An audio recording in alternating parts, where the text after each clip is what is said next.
We cannot condemn a young man for going to one of the finest universities, being taught the philosophy of Friedrich Nietzsche, of nihilism.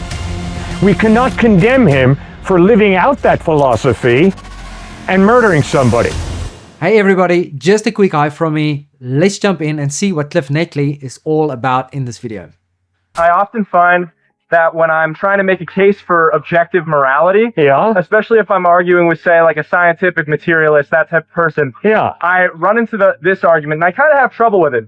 They basically make the case that ethics basically evolved as a kind of just an evolutionary system. We learned to get along, and we did these things because that's how we best survive. And that's why we have this ingrained sense of morality, not because it's coming down from God or anything like that. So what's your refute to that, I guess? Yeah, we did learn to get along, didn't we?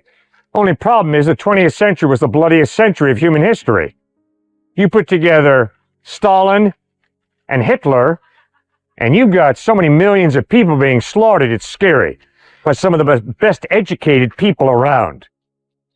In the 1920s, there was a young teenage boy named Loeb, and he had a buddy named Leopold, who was accepted to Harvard Law School at the age of 17. They wanted to commit the perfect crime. So they got a friend of theirs, a guy, put him in their car and beat him to death. Then they poured acid on him to change his physical appearance. Well, they were caught. But they both came from very wealthy families, and their parents hired the highest priced lawyers they could. The head of that lawyer team was Clarence Darrow, the infamous lawyer. Darrow was brilliant. In court, he argued, "Your Honor, we cannot condemn a young man for going to one of the finest universities, being taught the philosophy of Friedrich Nietzsche, of nihilism.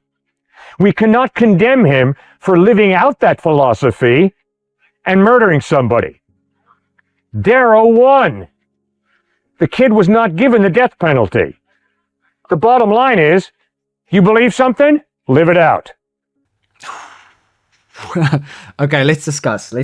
Okay.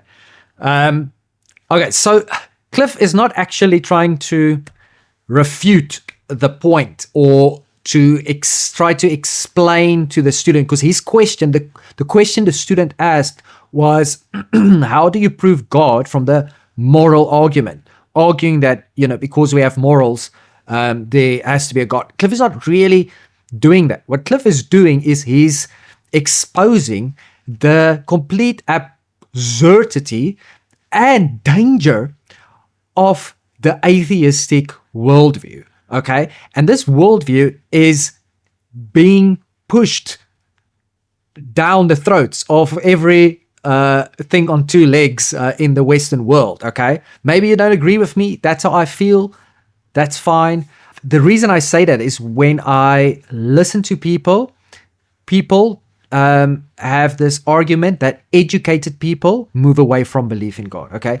That is kind of the narrative that they put out there, okay? Education, that's why the Western world, there's so many atheism blue, because we're educated, okay? That's absolutely false. If you look at the Nobel Prize winners, smart people, from the 1900s to the 2000s, 65% of them were actually believers in Christianity, okay? So it's got nothing to do with intellect. People are pushing this idea of naturalism. There is no God. Everything is explained by science.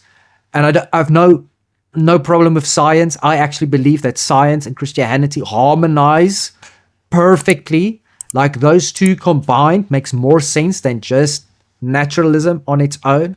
But this is the narrative that people are pushing. And the danger that Cliffe is pointing out here is that when you really adapt that worldview and you really practice what you preach, you really start acting according to what you profess and confess, then it leads to situations like he explained, where people go and murder somebody for fun and they get away with it through the legal system because at the foundation of atheism, of naturalism, is that there is no purpose to life. And when there's no purpose to something, there's always going to be abuse. And they're not going to see it as abuse because it has no purpose.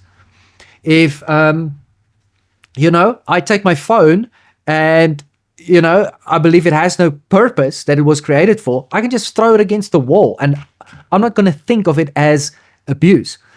But obviously, most people, even if they are atheists, see a problem with this.